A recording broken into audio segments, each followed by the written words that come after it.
Bonjour à tous, bienvenue sur Xamcast, le podcast qui parle de Neuchâtel Xamax, fait par des fans pour des fans.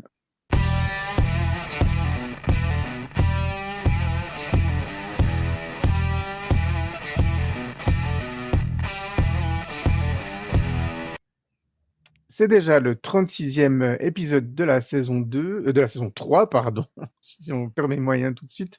Et puis je pense que voilà, cette saison 3, en termes de nombre d'épisodes, elle va largement dépasser nos deux premières saisons, qui étaient allées au-delà aussi des 35 épisodes, si ma mémoire est bonne. Donc, avec moi ce soir pour enregistrer cet épisode, il y a Osvaldo. Salut Osvaldo. Salut à tous. Et puis, il y a Varam. Salut Varam. Salut Mirko, salut tout le monde. Alors, après un épisode, on va dire, un petit peu particulier la semaine dernière, qui était prévu court, mais finalement il était aussi long que les autres, on revient à un format un petit peu plus classique cette semaine, avec pas un, mais deux matchs à débriefer. Donc voilà, un premier match avec un déplacement du côté du stade municipal, et puis un deuxième match où Xamax a reçu la lanterne rouge du championnat. Messieurs, je propose que voilà, on se mette directement à la première rubrique.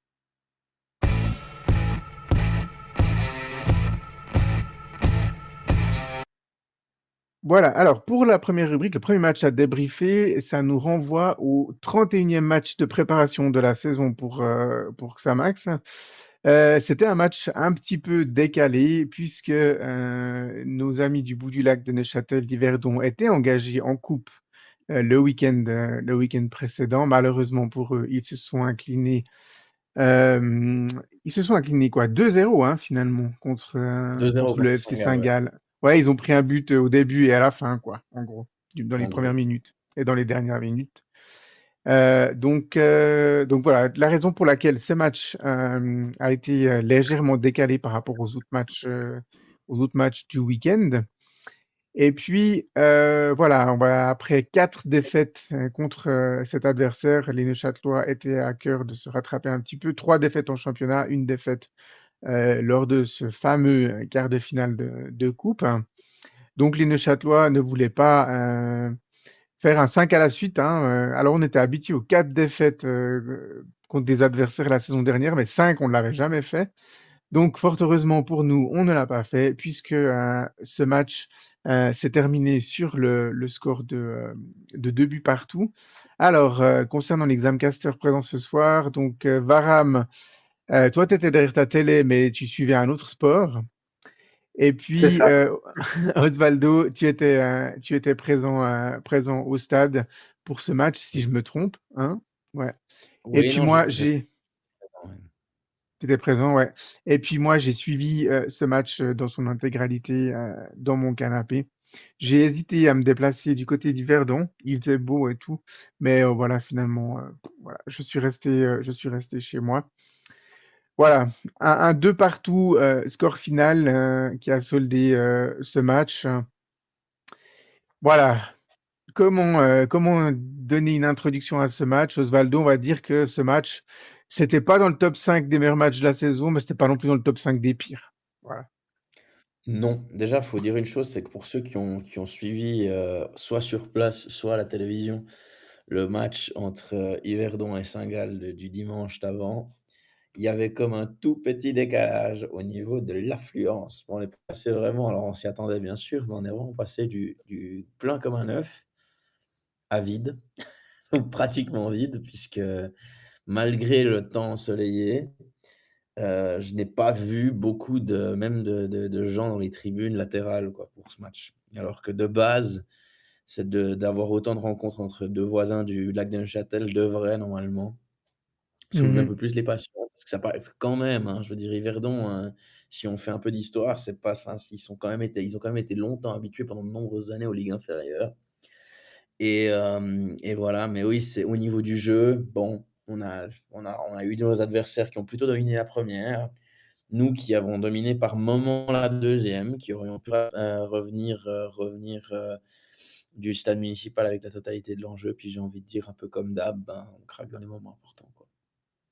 C'est ça. Alors effectivement, la première demi-heure assez peu intéressante à suivre, un peu d'occasions, et d'un côté et de l'autre. Le match commence vraiment à la demi-heure de jeu avec l'ouverture du score d'Yverdon.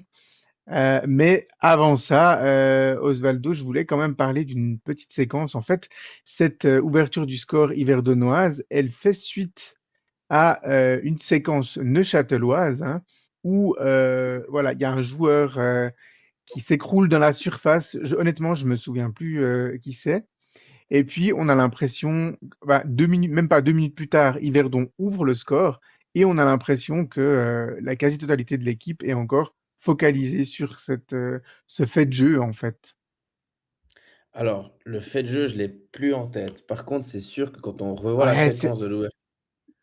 quand on voit la séquence de l'ouverture du score, effectivement, on a quand même une équipe, encore une fois, mais ça c'est de toute façon, on l'a dit je ne sais combien de fois cette saison, vraiment, vraiment dégarnie. Si on revoit l'action, on voit notre cher capitaine qui regarde du coin de l'œil, son adversaire avancer, prendre tout l'élan qu'il lui faut, mettre une mine à 20 mètres. Et puis finalement, personne l'attaque, quoi. Alors après, Mm, c'est clair que la frappe est pure, c'est magnifique, quelle prise de risque des 20 mètres, mais tu encore une fois, moi je suis vraiment, après je le vois en voyant beaucoup de matchs en Suisse, je le vois même au-dessus, au niveau au-dessus en Super League par des clubs qui historiquement ont l'habitude de truster le haut du classement. Cette tendance de laisser frapper de loin, quoi. C'est quelque chose que je mm. vois souvent et de plus en plus souvent dans des équipes en Suisse et je dois admettre que je suis étonné qu'avec les moyens, je dois admettre, ouais, mon étonnement qu'en 2026 avec les moyens technologiques qui doivent être ceux des clubs, ce ne sont pas des situations qui sont plus étudiées que ça, quoi. Ouais. Je Varane, d'un point de vue tactique, quand un latéral se retrouve à l'orée des 16 mètres sans opposition pour déclencher sa frappe, c'est pas, en général, c'est pas signe d'une bonne phase de jeu défensive. Non, clairement, hein, je veux dire, j'ai revu les highlights juste avant et c'est vrai que c'est assez. On va dire que les images sont assez édifiantes, elles parlent d'elles-mêmes. Comme a dit Matteo, il a tout le loisir d'avancer et puis de frapper sans que personne vienne en opposition. Enfin, c'est quand même, à ce niveau-là, c'est quand même dingue, quoi. Enfin, je comprends pas qu'il n'y en ait pas un qui sorte, quoi. Enfin, je veux dire, faire écran, faire bloc. On reste bas, on reste complètement en fait écrasé. Puis effectivement, puis alors en plus, Kongsgro, c'est pas non plus un joueur, enfin, c'est pas le haut du panier non plus, quoi. Donc on aura réussi le miracle qu'il fasse en sorte, je crois qu'il marque son premier but en Suisse. Donc voilà, donc on a réussi un énième exploit. Mais c'est vrai que la saison passée et la saison encore d'avant, c'était un peu notre marque de fabrique en défense. Personne sort, il se passe rien. Et puis voilà, puis il frappe et puis c'est goal. Mais c'est vrai que c'est incroyable cette passivité à ce niveau-là, quoi. C'est dingue, quoi. bah, je pour dire, hein, parce que je disais ça arrive au niveau d'au-dessus, une équipe comme Zurich a encaissé 2 de ses 3 buts contre Lausanne comme ça samedi, hein, et moi je me pose quand même des questions en Suisse de l'utilisation que certains clubs font de la vidéo ou font de l'analyse tactique des performances défensives et offensives de leurs propres équipes, quoi. Parce que pour que des séquences comme ça se répètent à une aussi grosse fréquence, alors il y a des facteurs mentaux dont on sait très bien qu'on peut, à un moment donné, tu peux dire tout ce que tu veux à des joueurs qui sont atteints mentalement, c'est compliqué pour eux. Mais honnêtement, enfin, moi, il me viendrait jamais à l'idée de laisser un mec avancer comme ça et de me dire je vais pas mettre le pied, je vais pas faire écran, quoi. Je sais pas, ça me paraît fou, quoi. Ouais. Et c'est une séquence qui s'est répétée, mais je ne sais combien de fois. C'est au moins sur la moitié des matchs qu'on a vus cette saison, si ce n'est Mhm. plus. Très clairement. Puis bon, là, dans cette position, bah, le pauvre Merakic peut pas faire grand-chose. Voilà, ouverture du score, on va pas dire contre le cours du jeu parce qu'Yverdon avait quand même eu plus de séquences de possession offensive, on va dire, avait été potentiellement plus dangereux, mais c'était pas non plus l'assaut des buts de Meragic. Et puis, un premier tournant du match, bah, c'est juste dans l'enchaînement, hein, Yverdon qui manque le but du break tout de suite après par Pache qui frappe à côté en bonne position. Alors, Osvaldo, on est à peu près certain que Pache, s'il la met au fond, celui-là, ce match, on le perd. Tu dis donc la deuxième occasion Ouais, tout de suite, là où il juste frappe après. juste à côté. Ils partent à 2, en fait, et puis après, la défense fait quand même un bon repli sur ce coup. Et c'est Epito qui Ouais. reste bien sur ses positions, qui empêche Pache de partir d'un côté ou de l'autre, et puis Pache finalement ouvre le pied et frappe à côté. Là, 2-0 en 3 minutes, on n'aurait pas donné cher de la peau des Xamaxiens pour la fin de la première mi-temps, et même pour l'ensemble du match. Si Yverdon fait le break dans les conditions actuelles, ça aurait été compliqué de revenir. Ouais, ouais, non, c'est clair. C'est surtout que Meragic n'esquisse pas, pardon, le moindre geste. Et pour le coup, tu prends ce deuxième but. Non seulement tu perds le match, mais je pense que tu peux le perdre 3 ou 4-0 derrière, hein, à mon Mhm. avis. Vu la Ouais, tournure qu'avait pris la première mi-temps. effectivement. Et c'est toujours à 1-0. Et puis, Xamax, juste avant la mi-temps, hein, aux alentours de la 43e, passe tout proche de l'égalisation. Alors, on vante très souvent les magnifiques combinaisons sur corner où on perd le ballon rapidement, où ça part au troisième poteau. Là, pour le coup, il y a une combinaison courte et puis c'est Moulay qui ajuste la transversale de Hensler. Voilà, il manque juste les 3 centimètres en dessous pour qu'elle finisse au fond, celle-là, Osvaldo. Ouais, ouais, ouais, clairement. Enfin, on a quand même frisé le code sur pas mal de ces situations-là, hein. Et puis ma foi, même si on fait, on fait après, on réagit bien en deuxième mi-temps. Sincèrement, on l'échappe belle sur la grosse période des Verts de Mars, on va dire. Ouais. Mais voilà, c'est que 1-0 à la mi-temps, rien n'est perdu, mais on se dit quand même que Xamax devra en faire plus pour espérer repartir d'Yverdon avec quelque chose, et plus les Xamaxiens vont en faire en deuxième mi-temps. On va dire que dès le coup d'envoi de la deuxième mi-temps jusqu'à l'égalisation de Korokone, on a senti un Xamax plus entreprenant. Et sur ce coup-là, Varane, même à son âge, Korokone prouve qu'il n'a rien perdu, un, de son jeu de tête, et deux, de son sens du but. Ouais, ça fait plaisir parce que Koro, là, il se fait une fin de saison en fanfare. J'ai pas les stats en main, mais franchement, là, il enchaîne bien. Ça fait plaisir pour lui. Et puis, magnifique centre de je ne sais pas qui, je ne sais plus qui, Il me semble que beau c'est centre. Ben Seguir, mais... Oui, c'est possible, ouais. Et puis, une belle tête,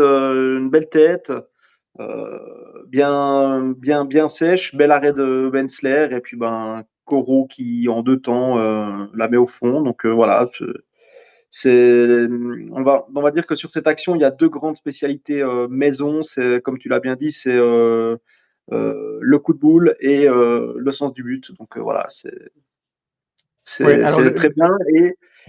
Et si Corocone devait continuer comme ça sur cette fin de saison, pourquoi pas le prolonger d'une année? Ça serait assez malin à mon avis, d'autant plus que l'avenir de Demassai, logiquement, s'inscrit plus qu'en pointillé. ouais, on en reparlera effectivement en temps voulu. Un partout à ce moment-là, Osvaldo, sur ce qu'ont présenté les deux équipes, c'est pas volé, cette égalisation xamaxienne.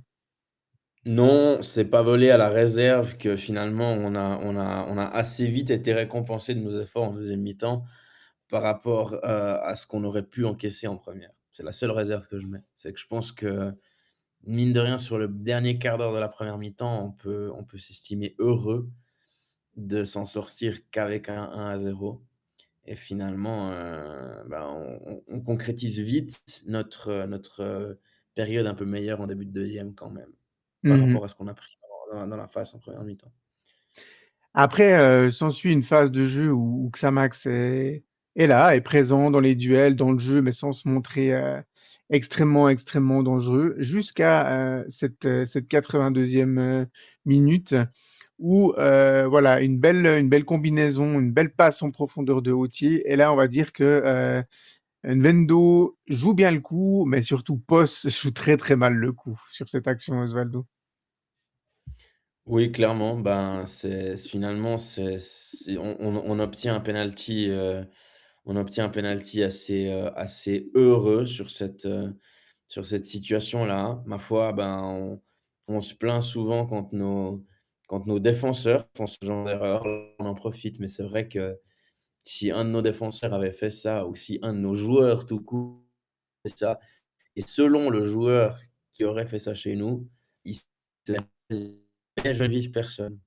C'est Mmh. c'est une pure, c'est purement hasardeux ce que je dis là. Mmh. Ouais, effectivement. Donc, alors pour moi, sur le coup, Poss, il joue vraiment très, très mal le coup, Varane, parce que sur les images, ça paraît assez clair que même si, comment, Nwendo, n'est pas crocheté par Poss, il est, comment, Hensler aurait quand même été le premier sur le ballon. A priori, soit il se saisit du ballon, soit il arrive à le dévier, soit il bloque l'angle à Nwendo qui arrive pas à frapper correctement. Ouais, effectivement, la Poste, il joue pas très, très bien le coup. Ouais, Poste, on sait que c'est un défenseur, on va dire, c'est un peu paradoxal, mais sur les caractéristiques purement défensives, il a pas mal de peine. C'est plutôt un défenseur, de construction. Et là, voilà, on voit qu'il fait vraiment une erreur. Là, normalement, il devrait essayer de pousser Nvendo plus sur l'extérieur.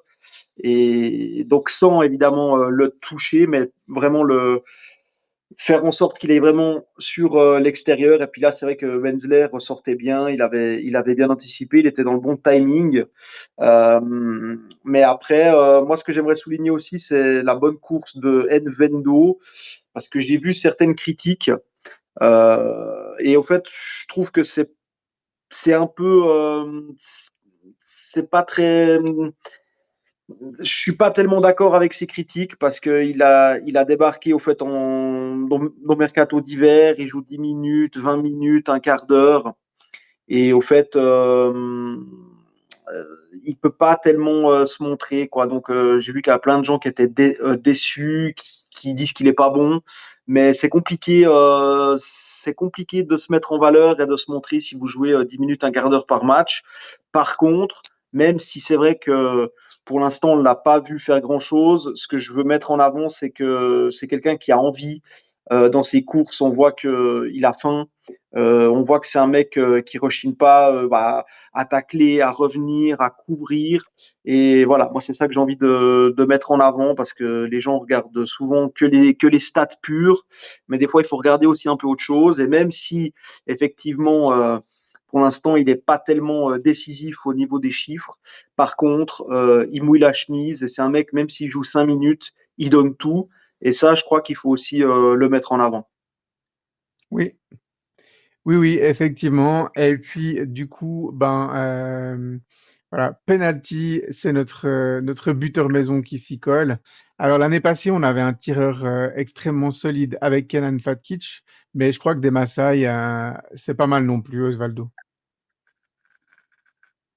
Oui, oui, mais il a un taux de réussite, assez élevé dans l'exercice et c'est vrai que la frappe, elle est sûre, elle est clinique, elle est sèche. Heu, il se pose pas de questions. Puis finalement, ben, il nous donne l'avantage, dans ce match où, voilà quoi, on s'est dit: «Bon, bah, peut-être qu'on va profiter du contre-coup de l'élimination de la coupe d'Yverdon pour venir chercher une victoire qui devient de plus en plus inespérée face à cet adversaire». Et on est bien pris à ce moment-là, mené encore une fois par notre duo d'attaque qui moi enfin, ce sont 2 joueurs que je prendrais, jusqu'à épuisement du le truc c'est qu'on est malheureusement dans un contexte où, ça va être compliqué de la saison prochaine. Mais ce sont 2 garçons qui Ouais, Osvaldo, je suis désolé, on a quelques problèmes avec ton son. depuis, Ouais.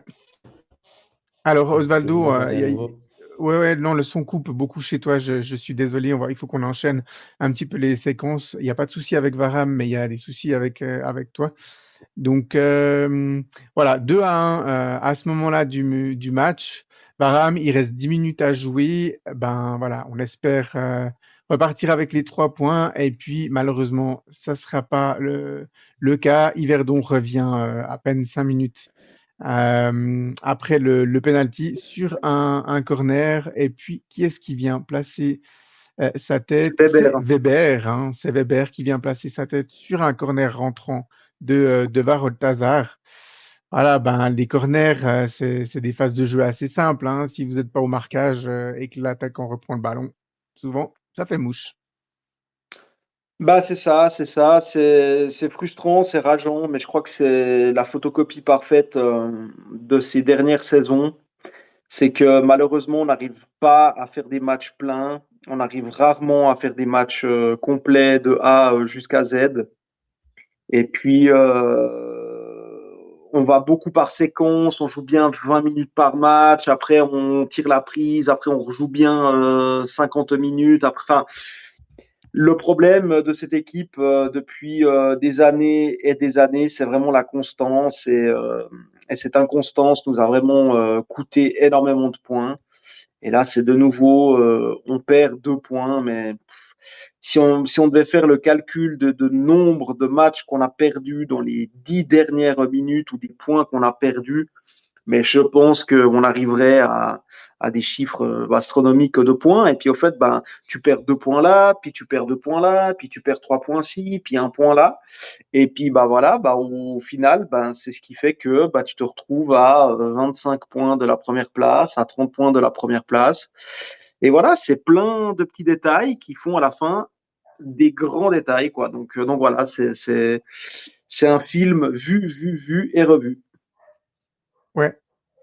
Oui, oui, effectivement. Et puis voilà, on passe pas loin de la correctionnelle avec Yverdon qui pousse quand même dans les dernières minutes, hein. Ils se sentent un peu pousser des ailes dans le dos, les joueurs du Nord-Vaudois. Mais heureusement, on tiendra bon de partout. Bon, Osvaldo, je pense qu'on peut dire à la fin que les deux équipes ne peuvent pas se sentir lésées avec ce match nul. Difficile de dire, il y a vraiment une des deux équipes qui aurait plus mérité que l'autre de s'imposer. Non, je suis d'accord sur la globalité du match, sur la physionomie du match. Je pense que on ne méritait pas de perdre sur la deuxième mi-temps, qu'on a réalisé, et puis Yverdon non plus sur la première mi-temps et sur la fin de match, à partir du moment où on a pris l'avantage, donc résultat logique. Oui, effectivement.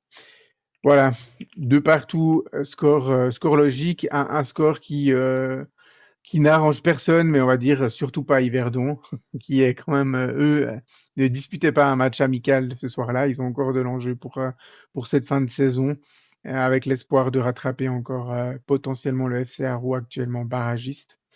Donc voilà, ils ont perdu, hein, 2 points sur Arroux sur cette journée-là, puisque les Argoviens s'étaient imposés lors de cette journée. Donc voilà, leur espoir de terminer deuxième est quand même bien mince. Voilà, messieurs, je propose qu'on passe directement au débriefing du deuxième match.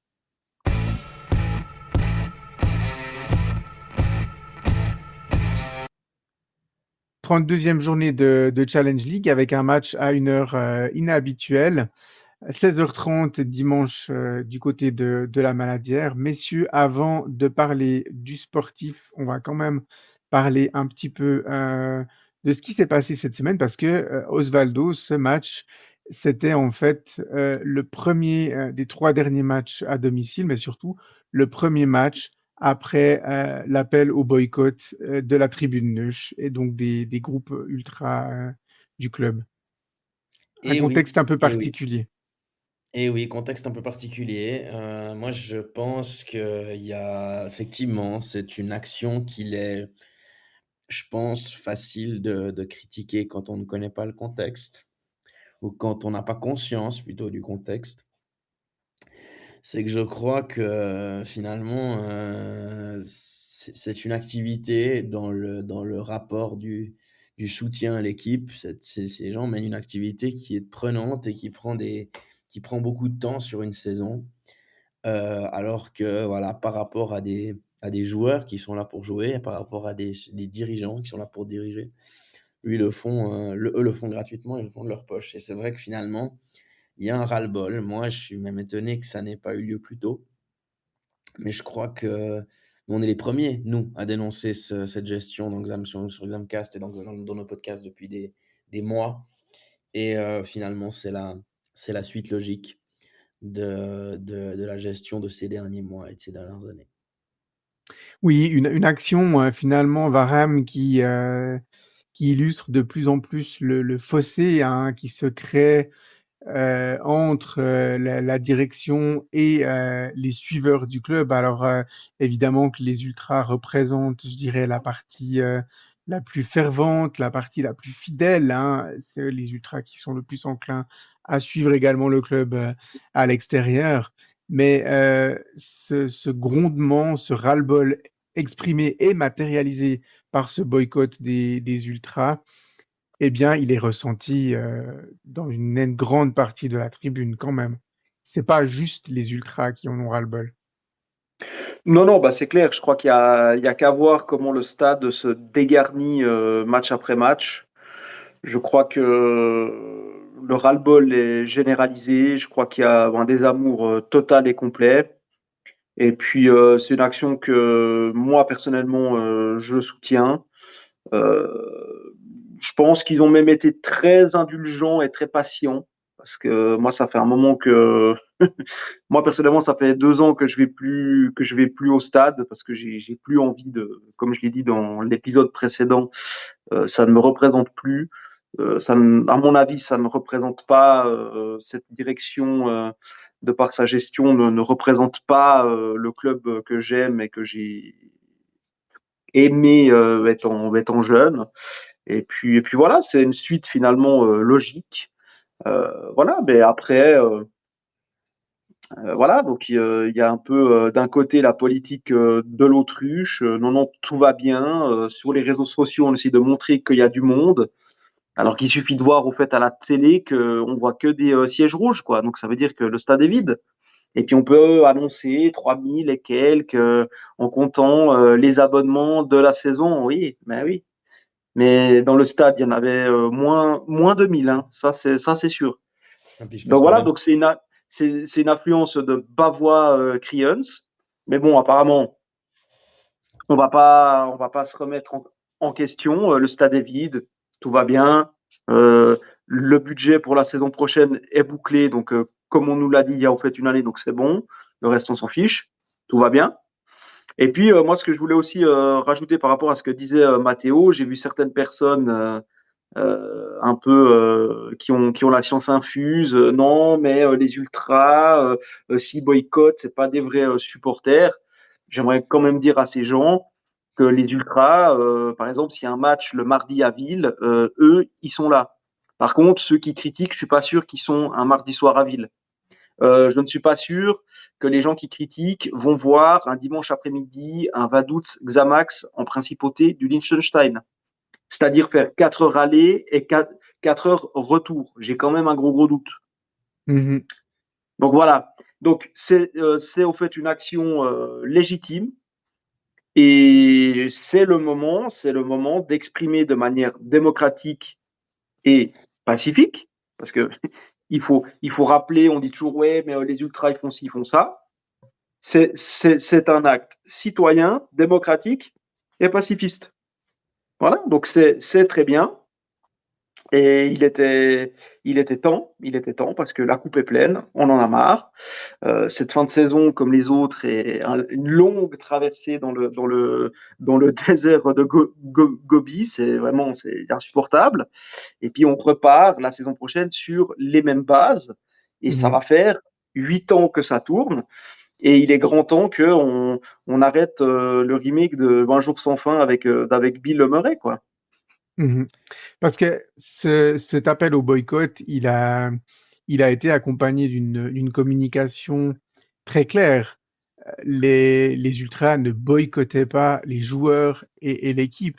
D'ailleurs, ils se sont rendus à Yverdon, hein, alors que l'annonce avait déjà été faite pour soutenir l'équipe.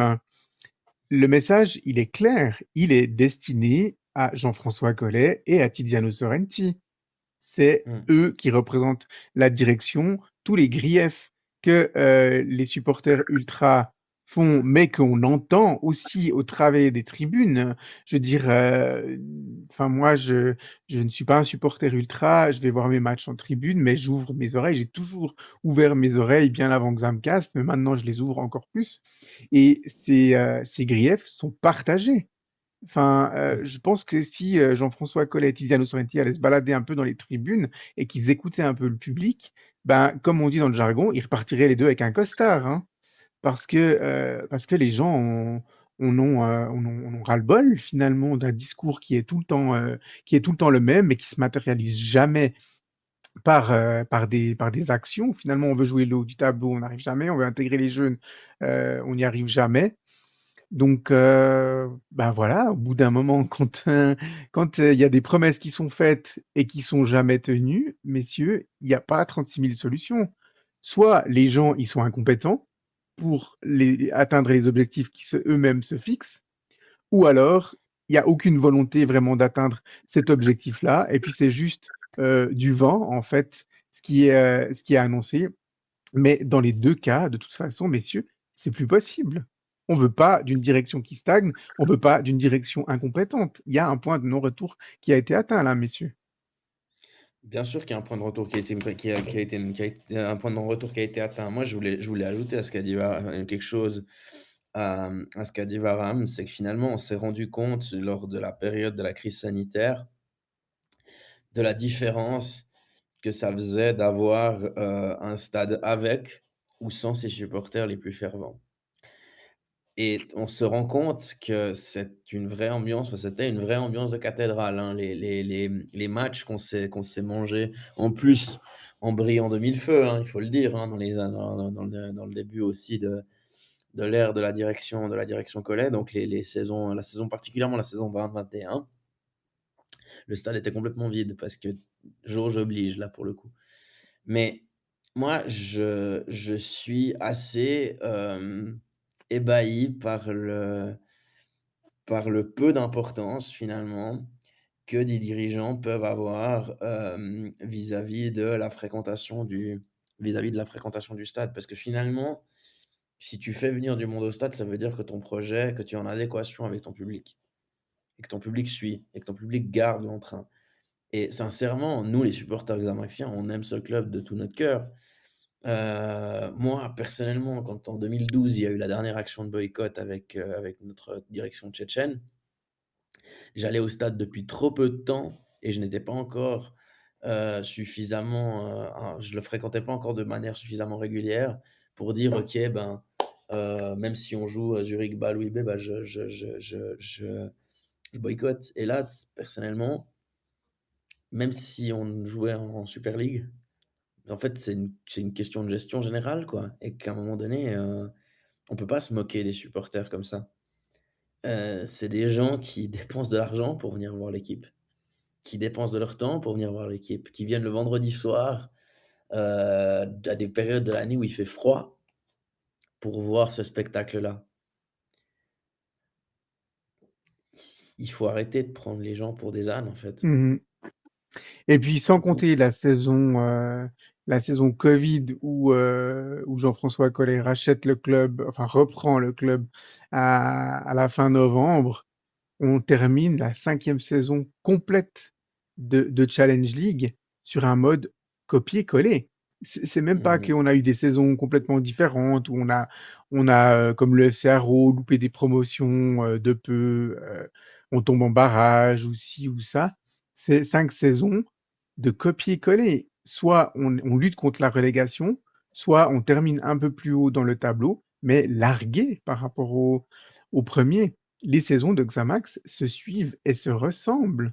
C'est ça qui, Mmh. qui fait peur et c'est ça qui finalement amène à des actions comme ça. Au bout de 5 ans, les gens, ils ont compris. C'est bon, Oui, ils vont plus gober, je sais pas, n'importe quel discours, voilà, parce qu'ils ont 5 ans d'expérience. Donc c'est énorme, 5 ans d'expérience et dans une vie de supporter, messieurs, 5 ans, c'est aussi énorme.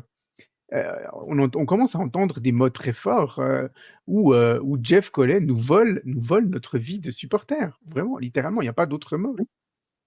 Oui, oui. Mmh. Et puis moi, ce que j'ajouterais aussi par rapport à ce que tu as dit, moi, je trouve là où le bât blesse et ce qui est terrifiant dans cette, situation dans laquelle on est, encastré, c'est qu'au fait, il y a pas d'objectif à moyen long terme. Il y a pas d'objectif si ce n'est vivoter, faire un petit peu jouer les jeunes pour créer de la plus-value puis les vendre. Mais ça, je m'excuse, ça peut pas être un projet sportif en soi. Mmh. Ça doit être, d'accompagner d'autres choses. Et en fait, le problème, c'est que c'est que du bricolage, c'est que de la com en bois, parce que niveau communication, c'est catastrophique, mais catastrophique. Il y a un dédain du supporter qui est hallucinant. Il y a aucune remise en question et surtout, moi, j'aimerais bien avoir des objectifs clairs. Je veux des objectifs en tant que supporter, je veux des objectifs clairs, Mmh. précis et cohérents et qui tiennent la route. Parce que Mmh. moi, des objectifs, oui, mais je veux faire mieux qu'il y a 3 ans, qu'il y a 4 ans, qu'il y a 5 ans. Oui, mais, stop, ça suffit. On nous prend pour des truffes. Maintenant, ça suffit. Parce que il y a les objectifs SMART, mais il y a les objectifs Camoulox. Et nous, on est dans les objectifs Camoulox et j'en ai marre. J'en ai Ouais. marre. Parce que ça, c'est un non-respect intégral des gens. Mmh. Et, Et et, je et, et je m'excuse, je reviens avec cette phrase parce que je tape vraiment sur ce clou-là. Mais quand on dit aux gens il y a une année, je reviens avec ça parce que ça, vraiment, c'est une phrase qui m'a énervé profondément. Et je trouve vraiment qui est dédaigneuse à un point mais hallucinant, c'est de dire oh bah finalement que le stade soit vide ou soit plein, c'est pas grave, le budget il est bouclé. Mmh. Mais est-ce qu'on parle du niveau de dédain? Ouais, Mais ouais. c'est Mmh. hallucinant. Donc au fait, ces gens n'ont que ce qu'ils méritent. Vous semez mal, vous récoltez mal. Mmh. Action égale réaction, c'est pas plus compliqué que ça. Ouais Et et après dans ça ce vient con et après ça vient chouiner: «Oui, mais le stade est vide, oui, mais gna gna gna, oui, mais on comprend pas». Oui, ben, il va falloir, surtout se remettre en question un de ces 4 matins, hein. Il va Ouais falloir et comprendre. et et dans ce contexte-là, donc lundi, il y a une semaine, les ultras, publient ce communiqué, vers 19h le soir, donc il est réceptionné principalement le mardi. Il y a plusieurs jours qui s'écoulent. Ils sont sollicités par certains médias, pas de commentaires, à faire par rapport à ça et il y a un article lunaire qui sort, sur Arc Info avec, Jeff Collet qui est interviewé. Toujours aucun commentaire à faire, hein, par rapport au boycott des ultras, mais on évoque que Xamax n'a pas de baisse de soutien financier. Là aussi, au niveau manque de respect, on atteint un degré, mais en fait, on ne sait pas si c'est de l'incompétence ou du manque de respect ou si c'est un mélange des 2, mais on parle pas le même langage, quoi. C'est pas possible. C'est pas possible de Mais sortir une interview comme ça au moment où tes ultras, tes spectateurs les plus fervents te disent: «Je veux plus venir au stade à cause de toi» et toi tu dis: «Oh mais pas de problème, les sponsors sont toujours là, ouais, il y a une baisse d'affluence, mais les sponsors sont toujours là». moi, j'aimerais rajouter un truc à ce qu'a dit Aram. Il y a aussi une autre chose qu'on sous-estime dans la vie d'un club et dans le comportement, enfin dans la vie du supporter de foot. C'est ce qu'on appelle, comme dans plein de choses dans la vie, la transmission. Moi, je suis inquiet avec le cap, on va dire, les années que traverse le club. Je vais dire quand même depuis la faillite, parce que finalement, il y a eu ces 6 ans avec une remontée express que nous n'avons pas assimilée. Et puis ensuite, on est retombé, pratiquement encore plus bas au niveau sportif parce que finalement, ben, on a commencé au lieu de descendre un bon coup sur le plan administratif et d'avoir une relégation administrative qui nous fait redescendre d'un coup sec de 5 étages, on est en train de mourir à petit feu. Et moi, je suis très, très, très, très, très inquiet pour la suite et pour, les gens de, on va dire, de ma génération, voire de celle de Varam qui correspond à celle de mon grand frère, de gens qui ont aimé Xamax, qui sont devenus pères de famille et puis qui, voudraient partager certainement, je pense, hein, je parle pas en ton nom, hein, je vais pas me permettre de dire des choses à ta place, mais qui voudraient bien pouvoir participer et qui voudraient faire participer leurs enfants à ce type de spectacle-là. Comment tu fais pour avoir envie d'amener ton fils à la Maladière, même un dimanche après-midi ensoleillé comme c'était hier? Mais comment tu fais? À part les ultra passionnés, Même quand tu es invité comme dimanche, quoi, tu as peut-être même pas envie c'est d'y aller. grave, quoi. Moi, je dis, hein, et je le prends dans un autre contexte beaucoup plus général qui concerne ma nation aussi d'origine, où je dis la même chose en ce moment, où, finalement, à force de se comporter comme ils se comportent, les dirigeants de cette fédération-là vont perdre une génération de supporters, voire 2. Tu dois à un moment donné, alors c'est clair que le dirigeant d'un club qui passe comme ça, en plus de ça, monsieur Collen n'est même pas du coin, il n'est même pas neuchâtelois, donc il peut, enfin, ça peut lui passer au-dessus de la tête, peut-être. Mais moi, je suis désolé, je vous l'ai dit lors du premier épisode où j'étais venu en tant qu'invité sur Examcast, je ne sais pas si j'avais un fils aujourd'hui, si j'avais un enfant, je ne sais pas si je l'amènerais à la Maladière et je sais pas comment je ferais pour lui filer ce virus. Au-delà de l'amour qu'il peut avoir pour le foot, hein.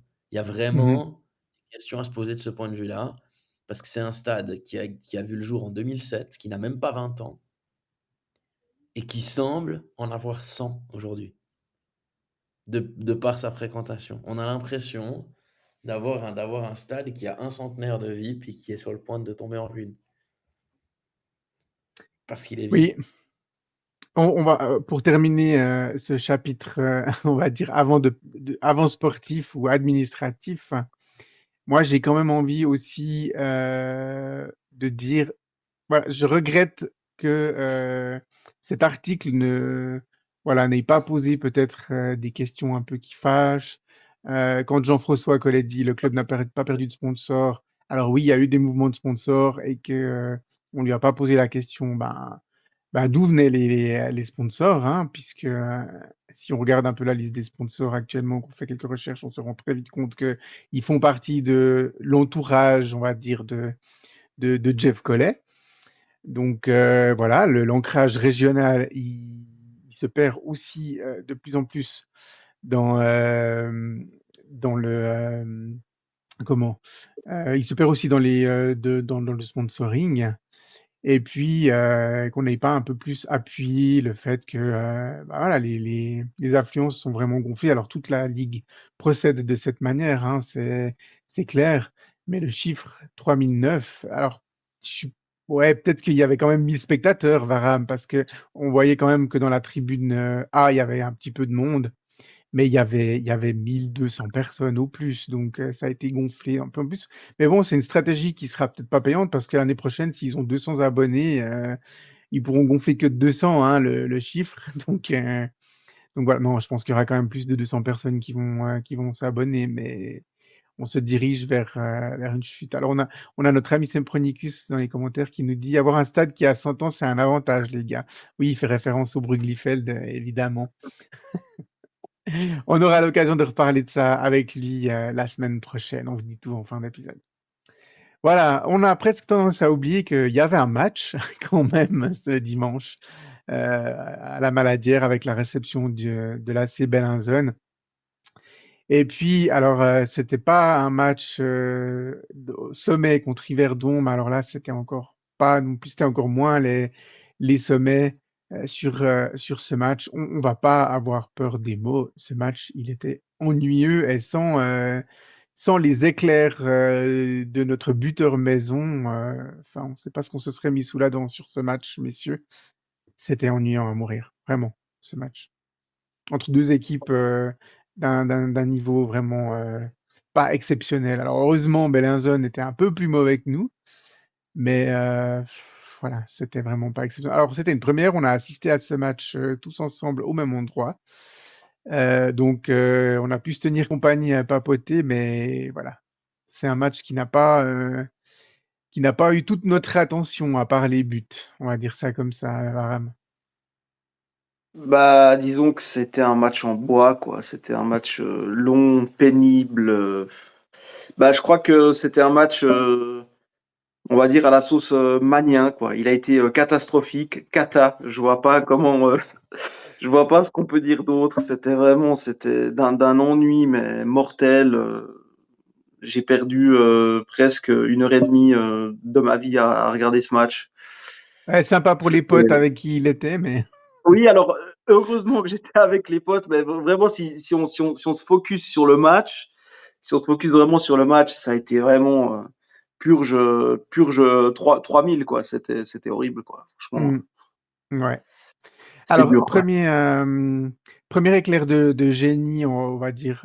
Bon, on va peut-être mesurer un peu nos mots, mais premier éclair de beau jeu à la 12e minute, à la baguette, à la baguette, Liridon Moulay, et puis à la finition, Shelkim Demassay. Beau but parce que bon, le centre est bien adressé, mais il la frappe de pas si près que ça, Osvaldo. Et puis du coup, il la prend un petit peu de l'arrière, hein, du coup. Donc c'est quand même un joli but.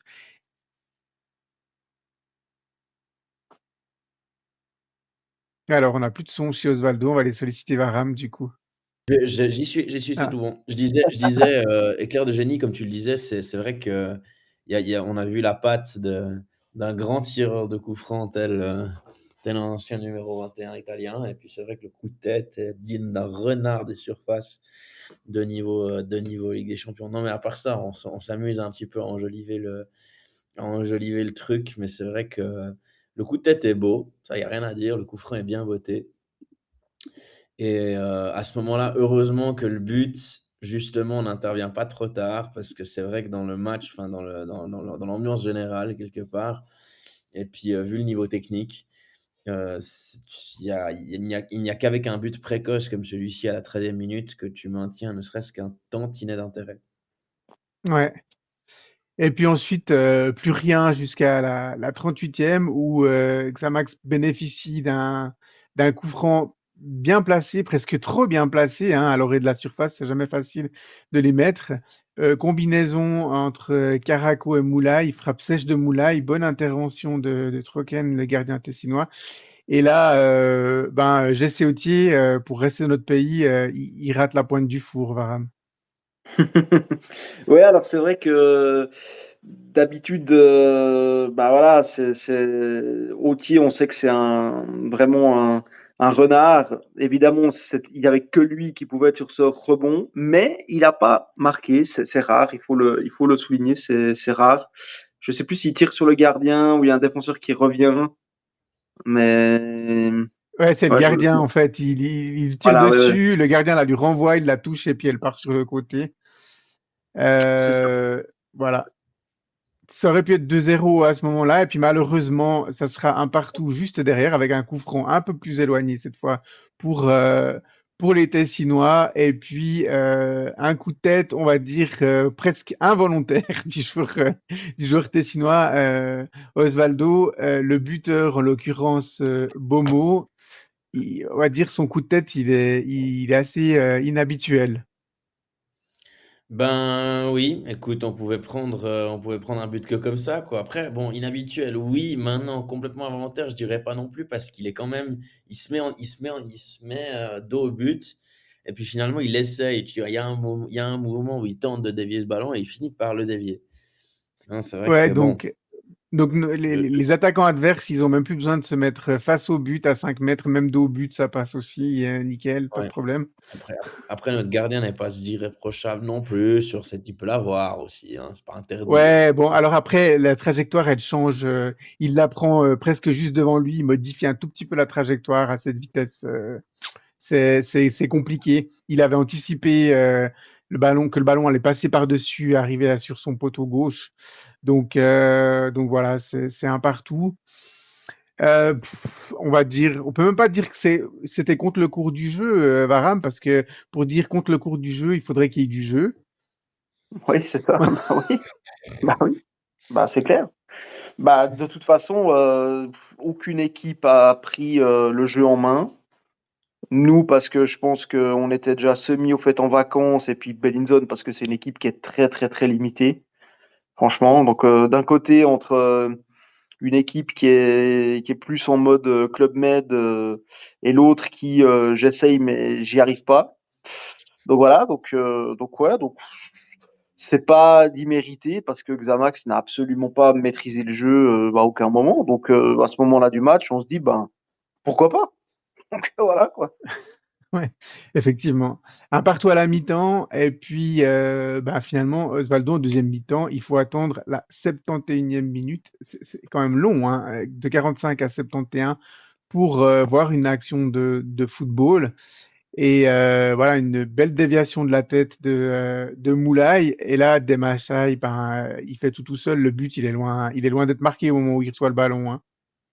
Ouais, ouais, non, mais bon, c'est un but de là, pour le coup, sans vouloir, aller dans les compliments exagérés, très franchement, c'est là, il met le but typique d'un attaquant en pleine confiance, meilleur buteur d'un championnat et qu'on ne mérite pas vu notre niveau actuel. Je vais y aller. Je pense que sincèrement, lui ne nous mérite, enfin, lui mérite beaucoup mieux que nous, très franchement et nous, franchement, on mériterait d'en avoir, enfin, de revenir pour la saison qu'on vient de faire, on mériterait de revenir au glorieux numéro 9, c'est ironique, qui l'ont précédé.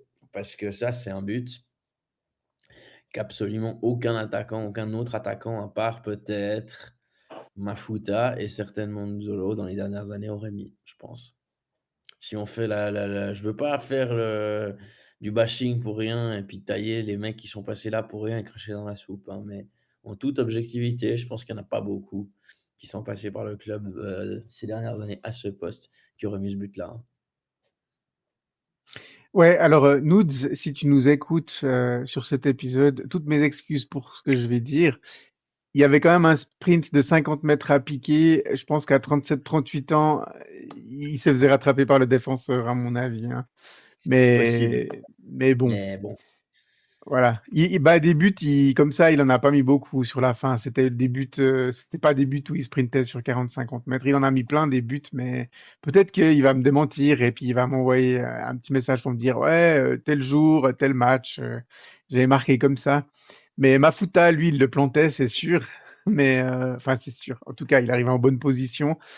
Je pense qu'il arrive en bon. Nudes sur la fin, j'aimais un peu plus de, un peu plus de réserve. Non, je te concède les doutes, mais je pense qu'il y a c'était pour dire, je pense il y a pas 59 qu'on a eu ces dernières, 50 numéro 9 qu'on a eu ces dernières années qui plantaient ce but-là, hein. Non, ouais, C'est très clairement. au niveau de la puissance, c'est comme il se débarrasse de son défenseur et puis, ensuite la puissance de la frappe parce qu'il est en bout de course et puis, tu peux être un tout petit peu, déséquilibré par le contact que tu viens d'avoir avec le défenseur.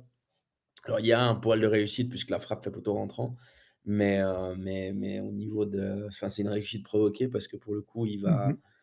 il met un magnifique accel et un magnifique coup d'épaule, quoi, avec une célébration en plus de ça.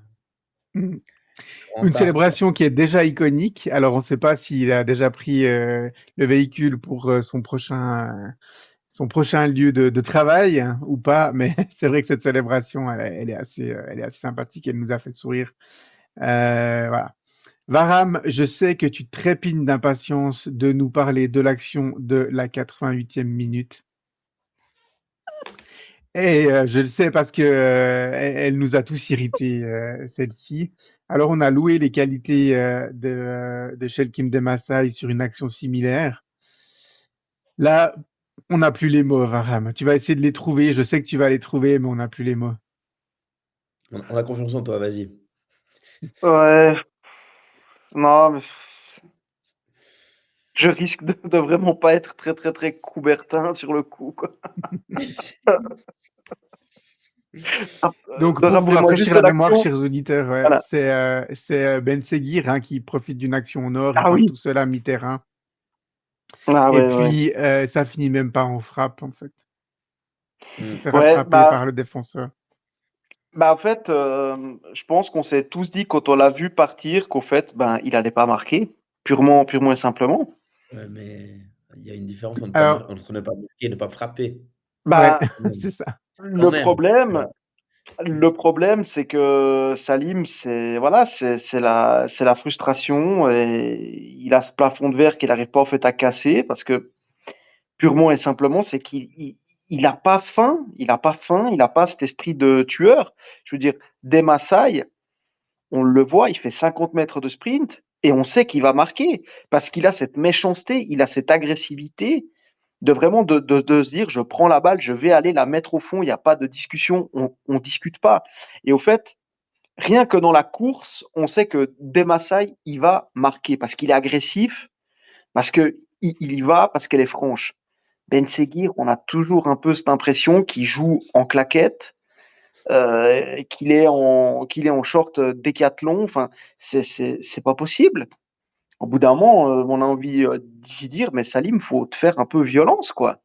Il faut se faire un peu violence, quoi. Il faut faire des courses un peu tranchantes, il faut y aller, puis quand on est devant le but, bah, il faut y aller, il faut tirer, il faut passer devant le défenseur, d'autant plus qu'il a de l'avance. Mais le problème, c'est qu'il faut un peu qu'il se secoue, il faut qu'il se réveille un petit peu. Parce que là, le problème, c'est que c'est pas la première fois qu'il est dans des bonnes positions, qu'il ne tire pas. Il perd souvent des balles de manière anodine parce qu'il joue en pantoufle, mais c'est pas possible. Ah, mais c'est enfin inacceptable. C'est pas possible. Et le problème, c'est que du talent, il en a, mais le problème, c'est que sa carrière est gentiment en train d'aller sur une phase descendante parce que, ce que je veux dire, qu'il réussisse pas à Marseille, je comprends parce que la marche, elle est quand même assez haute.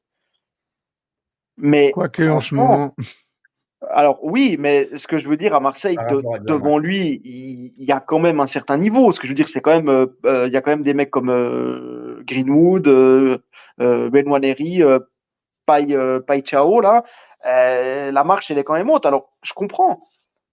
Mais quand tu viens en deuxième division suisse, c'est un peu la deuxième chance, tu dois tout casser. Et là, le problème, c'est qu'il, vraiment, dans ses attitudes, dans son langage corporel, c'est très négatif. ah bah C'est là, pas possible. il casse des choses, mais malheureusement, c'est pas, il casse plus les Pas des pieds de briques, ses hein. supporters que les statistiques, quoi, malheureusement, hein. Oui, et puis le problème, c'est qu'il est en train de se saborder aussi lui-même, parce que là, il est en train d'échouer chez nous. Moi, je sais pas où est-ce qu'il peut rebondir après ça, hein. Parce qu'après, il reste quoi? Je sais pas, le championnat bulgare, maltais, enfin, je sais pas, hein. Mais Mm. c'est vrai qu'au niveau attitude, c'est vraiment déplorable parce que c'est ce genre d'occasion-là. Alors tu peux et j'en sais quelque chose, tu peux te retrouver un petit peu essoufflé par ta course vers l'avant et foirer ta frappe. Ça existe parce que c'est ces buts où tu te dis: «Ouais, mais c'est tout fait, là, il doit marquer, là, il doit ci, là, il doit ça». Puis des fois, on sous-estime le fait que tu as fait un sprint d'un demi-terrain de foot à haute intensité. Donc que tu rates ta frappe, ça peut arriver. Ça Ça devrait pas faisait, arriver à ça faisait, certains, ça Osvaldo, devrait ça pas arriver faisait à certains. 26 minutes qu'il était en jeu. Il est rentré à Oui, la 62e. voilà, mais justement, bah, ça, c'est encore pire. C'est encore pire. Non, mais je veux dire, pour un Demassai, joueur, après 70 minutes de jeu, il pique son sprint, il la met au fond. Lui, il a 26 minutes dans les jambes. Il a une défense qui est aux abois, qui est à la rue, qui est fatiguée. Non. non, mais Là, il y a, il y je a, vais il y a, rajouter, il y a je vais rajouter. zéro excuse. Non, Vraiment là, il y zéro a zéro excuse. excuse dans son cas spécifique. Mais ce que je veux dire, c'est qu'un mec qui a 89 minutes dans les jambes, qui se retrouve à devoir faire un dernier sprint, puis qui foire, mais qui foire sa frappe, c'est une chose. Mais là, c'est 26 minutes de jeu. 26 minutes de jeu effectif pour lui. Et puis tu arrives et surtout, tu vois à partir des 25 derniers mètres, qui ralentit sa course, qui se dit: «De toute façon, j'y suis» et cetera, puis qui voit pas le défenseur revenir dans son dos et puis qui finit par se gameler, quoi. Purement et simplement. Mais c'est en plus, c'est ce qui m'énerve, c'est que c'est ce genre de joueur qui, comme on dit un petit peu en Italie, te vole un peu l'œil. Quand tu regardes juste le côté esthétique, c'est-à-dire que tu as l'impression que c'est le seul qui tente des petits gris-gris, qui tente des dribbles. Le problème, c'est que le taux de réussite de ces dribbles est quand même assez famélique et puis derrière, quand il doit faire des choses simples, il n'y arrive pas. Hmm. C'est quand même compliqué, hein. C'est quand même Voilà. compliqué. Xamax aurait dû tuer le match. mais ne l'a pas fait. On va quand même mentionner aussi la superbe parade de Meragic, hein, quand même. Il y avait 2-1 bon, de toute façon, c'était le score final. Mais à un moment, sur une frappe lobée, Omeragic se détend pour mettre la balle en corner. C'était un arrêt photo, Varane, mais c'était un super arrêt, hein. Oui, c'était un joli, coup de rein, c'était un arrêt qui est pas, évident. Alors il a la chance d'être grand, mais il fallait quand même le faire parce que là, c'était clairement, potentiellement une action hyper, dangereuse. Donc voilà, bravo à lui et il a été, décisif. Ouais, je crois qu'il y avait encore un partout, ouais, à ce moment-là. Ouais, cet arrêt, il a été publié sur les canaux de la SFL, si je me trompe pas, parce que c'est vraiment un magnifique arrêt. Et puis c'est un arrêt décisif aussi, hein, à ce moment-là du match. Oui, je crois qu'il y avait déjà 2-1. Je crois que Demacha avait déjà marqué. Donc voilà, très belle parade du gardien. 2-1 score final, service minimum. Alors, voilà, c'est le moment. Donc aujourd'hui, on va pas faire une rubrique de Joula comme Eris, mais Varam, aujourd'hui, on va faire prends le mic comme Anthony. On va commencer par diffuser un petit extrait de l'interview que le coach, c'est Anthony Breza, vous l'avez compris, hein, on allait parler de lui, que Anthony Breza a délivré sur RTN. On les remercie pour ce grand moment RTN. Ils nous ont offert un grand moment. On l'écoute, c'est quelques secondes. C'était une ambiance un peu festive, une ambiance, on va dire Club Med, avec beaucoup de soleil. Mais les gens ont suivi, les gens ont applaudi, les gens ont crié, on les entendait quand même si ça résonnait quand on a appelé les joueurs. Et voilà, mais bon, après, le plus important, c'était les 3 points. C'est une équipe qui est difficile à manier, c'est une équipe qui reste sur des bons résultats, avec un coach très fort. Parce qu'il ne faut pas oublier qu'il a entraîné en première division anglaise, en première division italienne, et c'est un monsieur. Et aujourd'hui, c'est toujours une fierté voilà, de gagner contre des coachs comme ça. Voilà, messieurs, qu'est-ce qui va pas dans cette interview? Vous avez 5 minutes. Non, mais à part ça, moi, alors, j'ai pas besoin de la réécouter parce que en l'occurrence, je suis tombé dessus et il faut dire que j'apprécie, j'aimerais remercier On a RTN coupé, pour hein, quand même, on n'a pas tout diffusé, mais on a gardé la partie ouais, la mais plus moi, drôle. j'aimerais remercier RTN pour une chose, c'est le format de ces interviews qui sont diffusées sur leur site. Parce qu'au final, tu te rends assez vite compte de la qualité ou non de l'intervention. Et là, pour le coup, moi, j'ai l'impression de voir un mec qui était dans un autre monde, en fait. C'est son histoire là de ouais, c'était quand même cool de battre un coach c'était satisfaisant de battre un coach qui a coaché je sais pas où. Mais mec, tu joues un match complètement naze de fin de saison qui n'a aucun enjeu contre une équipe quasiment reléguée. Mais qu'est-ce que tu viens me sortir? La bataille des trônes, quoi. Je veux dire, c'est bon, quoi. Bon, C'est déjà, c'est ouais. Déjà, première chose, si Anthony Breza va au Club Med en vacances et qu'il y a cette ambiance-là, eh ben, j'espère qu'il paye pas trop cher le Club Med. Parce non plus, ouais. que, enfin, déjà, mentionner ambiance Club Med quand on parle d'un match de foot, c'est déjà pas top. Mais encore sur un match comme ça où tes supporters ont boycotté, enfin tes supporters ultra ont boycotté, il n'y avait pas d'ambiance du tout. Enfin, l'ambiance, elle a été mise par les enfants qui ont été invités. Ouais. Alors, c'est peut-être ce qu'ils voulaient dire. C'est Club Med, il y a beaucoup d'enfants, et puis ça met de l'ambiance. Mais déjà, ce terme de Club Med, Varam, ça va pas. Ça va pas de dire ça dans une interview. Bah, disons que c'est un peu le folklore, mais c'est un peu, enfin, ce petit bout d'interview, c'est vraiment représentatif, je dirais, de tout le reste. Mais à quelque part, c'est quand même assez raccord. Oui, c'est ambiance Club Med, tout le monde a déjà tiré la prise, le stade est vide, il fait beau, oh, ben, enfin voilà quoi. Non mais, Bon, enfin les gars, voilà, on l'imagine, Anthony Breza, gentil organisateur, qui fait le calendrier lundi, des activités de la semaine, et puis il dit, ah, si jamais les gars, oubliez pas, dimanche, il y a un match quand même, l'après-midi, donc voilà. Non, mais Voilà, ça Et en c'est plus, Sportive, donc passez pas trop de temps sur le dance floor le vendredi soir, quoi. C'est un peu ça. C'est un peu... ouais, c'est un petit peu ça. Et puis ensuite, il y a l'allusion au coach de la CB Belenzen, dont le nom m'échappe maintenant. Messieurs, vous allez m'aider Salino, alors. Pepe Voilà. Salino. Alors, Ouais. on va pas lui manquer de respect à lui et puis à son CV. Oui, Anthony Breza a raison. Il a entraîné en Angleterre, il a entraîné en Italie. Mais à ce moment-là de l'interview, à ce moment-là de la saison, ton coach, c'est celui du dernier du classement, du très nettement dernier du classement, qui a présenté un spectacle tout simplement déplorable. La seule fois qu'ils n'ont pas présenté un spectacle déplorable, c'est quand tu as envoyé les M19 pour jouer contre eux. Sinon, les 3 fois qu'on a joué Bellinzone, c'était vraiment mauvais. Et puis, il arrive à nous sortir encore un truc comme ça, quoi. Il arrive encore à se la péter parce qu'il a battu un entraîneur de Première Ligue et puis de Serie A, quoi. Mais C'est extraordinaire. Non, mais je veux dire, enfin, c'est...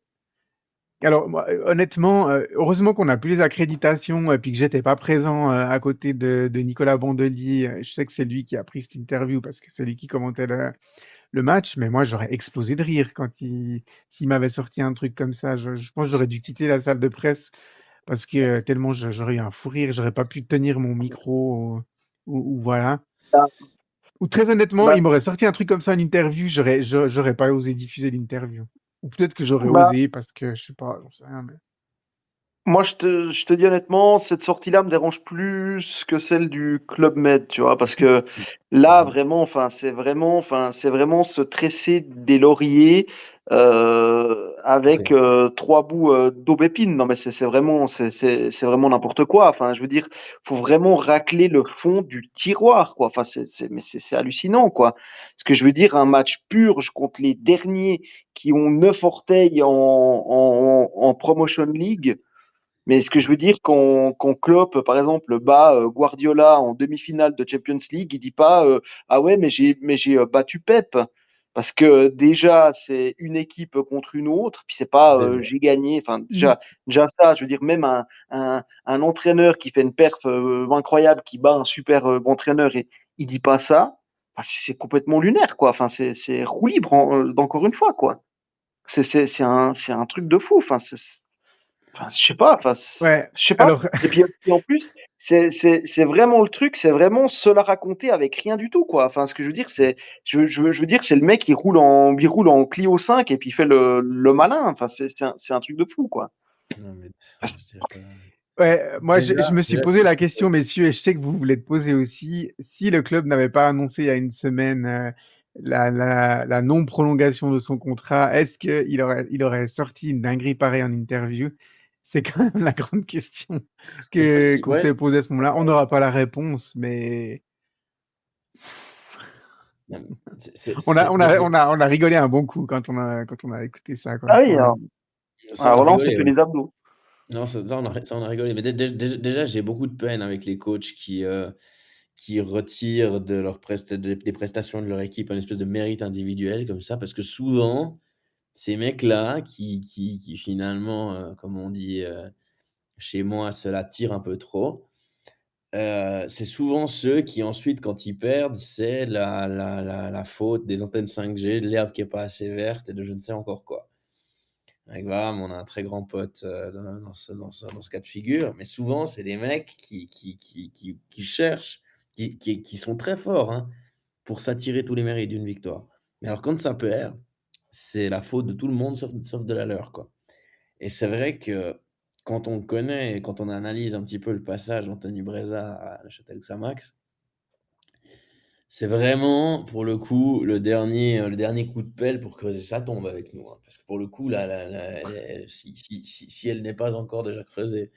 Mais très franchement, moi, je suis, mais j'ai appris, hein, à garder mon sang-froid dans certains cadres de certaines interviews que j'ai pu faire avec des gens qui me faisaient des sorties inattendues. Mais alors celle-là, honnêtement, je ne sais pas comment j'aurais réagi, hein.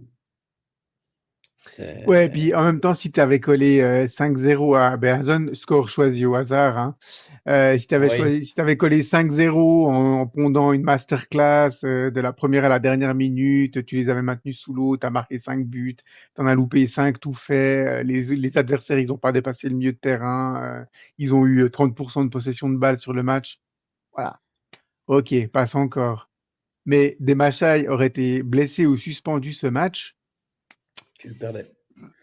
Bon, je sais pas si on le perdait, mais en tout cas, on aurait eu beaucoup plus de peine, quoi, à le gagner ce match, parce que, ben voilà, il n'y a pas eu beaucoup de jeux construits, il n'y a pas eu beaucoup voilà, de belles phases de jeu. Ça a été vraiment deux exploits individuels pour le coup. Donc voilà, il y avait vraiment pas de quoi se la péter, quoi, hein, sur sur ce match-là. Donc bon. Voilà, du coup, on a comme ça plein de réjouissances d'ici la fin de la saison. Et les matchs n'ont pas d'enjeu, mais voilà, on se réjouit des interventions du président dans la presse, on se réjouit des interventions du coach en avant et en après-match. On n'a pas toujours commenté Anthony Breza, mais il nous a sorti quelques dingueries aussi parfois en avant-match. Hein. On les a pas toutes commentées ici, mais celle-ci, en après-match, elle était tellement énorme qu'on ne pouvait pas. On ne pouvait pas Vraiment. faire l'impasse là-dessus. Donc, donc voilà, c'est un peu comme ça qu'on va conclure ce débriefing, messieurs. Bah, on a parlé, je pense, beaucoup plus de l'extra sportif que du sportif, mais en même temps, quand on assiste à une daube pareille, eh ben, c'est à peu près normal de parler plus de ce qui s'est passé hors du terrain que sur le terrain. Moi, je pense que sincèrement, il doit y avoir un décalage absolument jamais vu hein, pour que toutes ces choses-là et pour qu'on nous serve toutes ces choses-là dans le même plat et dans la même assiette quand même, hein. Entre le niveau de jeu des matchs, qu'est-ce qu'il est, entre les déclarations complètement lunaires en avant-match dans une semaine de boycott des supporters, puis un coach qui se gargarise et qui se gratte le ventre d'avoir battu tactiquement un ancien coach de Serie A et de PL dans un match moisi comme jamais. Enfin, Ouais. Bon, messieurs, je vais laisser le mot de la fin de ce débriefing à un célèbre influenceur marseillais. Ce soir, les amis, c'était pas du foot, c'était du foutage de comment ça? gueule. La vie de ma mère. Voilà, vous l'aurez reconnu, c'était un petit extrait sonore de Momo Eni qui évoquait ce match. Voilà, on peut passer à la conclusion de l'épisode.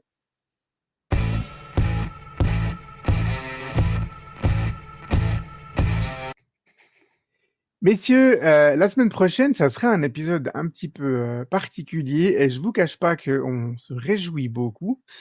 Alors, on se réjouit peut-être pas du match puisque c'est le FC Haro qui va nous rendre visite du côté de la Maladière.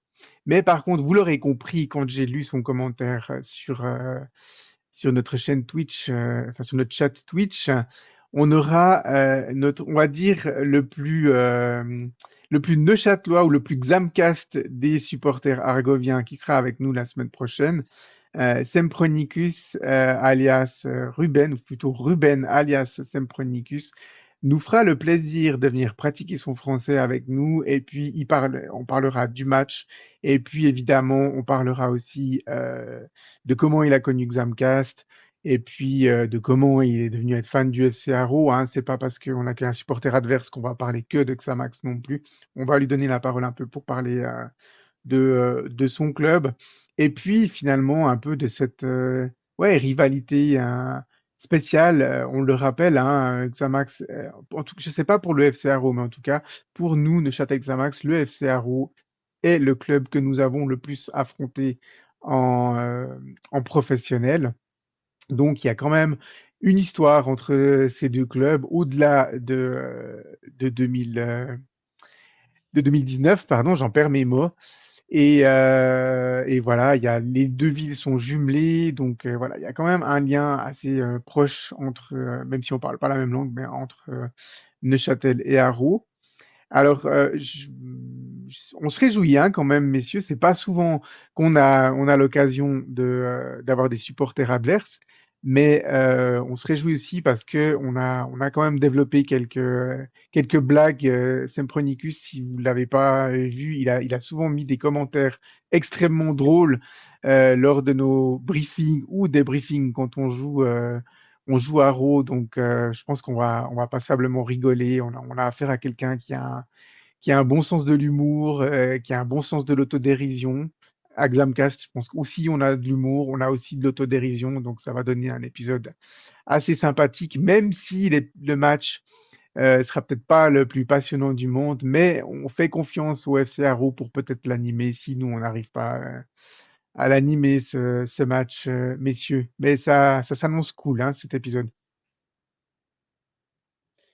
Clairement, moi je me réjouis de vivre cette expérience parce qu'elle sera un peu en décalé pour le coup par rapport à ce qu'on a vécu d'habitude.